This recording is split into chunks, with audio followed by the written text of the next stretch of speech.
Hello YouTube. I'm making this video to show you all about a systemic problem with the Ridgid 6800 watt electric start generator.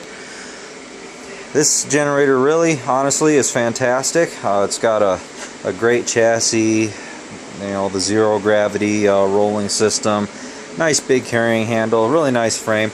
I love the generator, but as anyone who owns it will probably tell you, it doesn't run for very long without stalling out. You can't start it when it gets down to maybe 2 to 4 gallons of fuel. And there are two reasons for these issues. Issue number one, I'll show you here, is the routing of the fuel line. So if you look at this generator, get some light in here for you. Bottom of your fuel tank right there.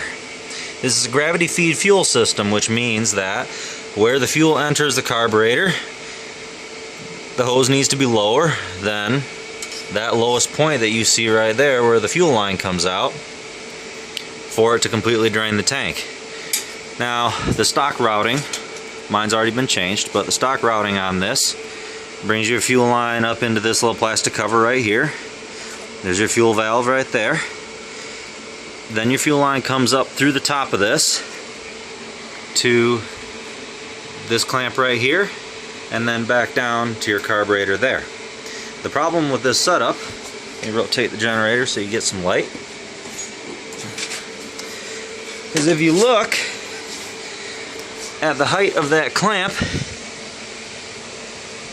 it is either dead even or even above the height of the fuel line coming out of the tank.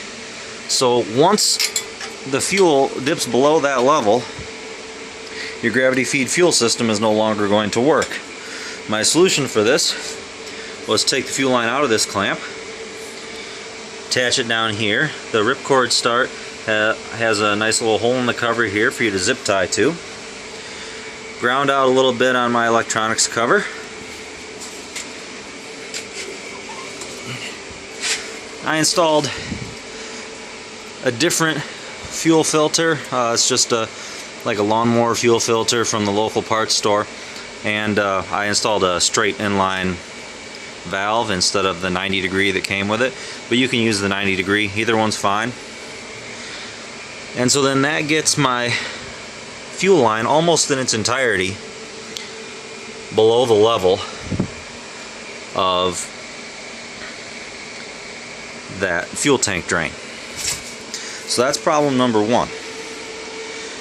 Problem number two is that the fuel tank develops a vacuum when you're running this generator. So after you run for a while, it'll stall out. Simple solution for that is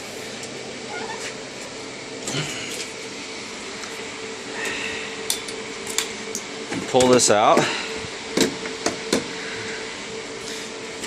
You look inside here. I've installed a vacuum check valve in the vapor recovery system.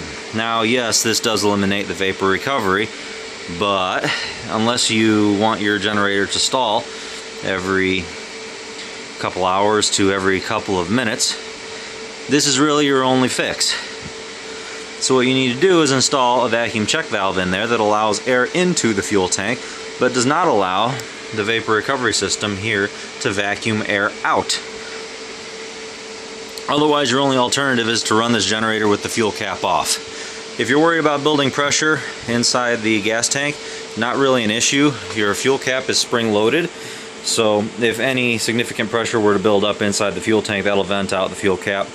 Nothing to worry about there. Pretty much the only thing you lose, maybe some vapor recovery, but hey, it's better than having your generator stall out on you when you're in the middle of a power loss. So that's that. I post this solution on a bunch of the forums where people talk about these generators. I also post pictures of this. If anybody's got any questions, feel free to comment. Hope this helps you out.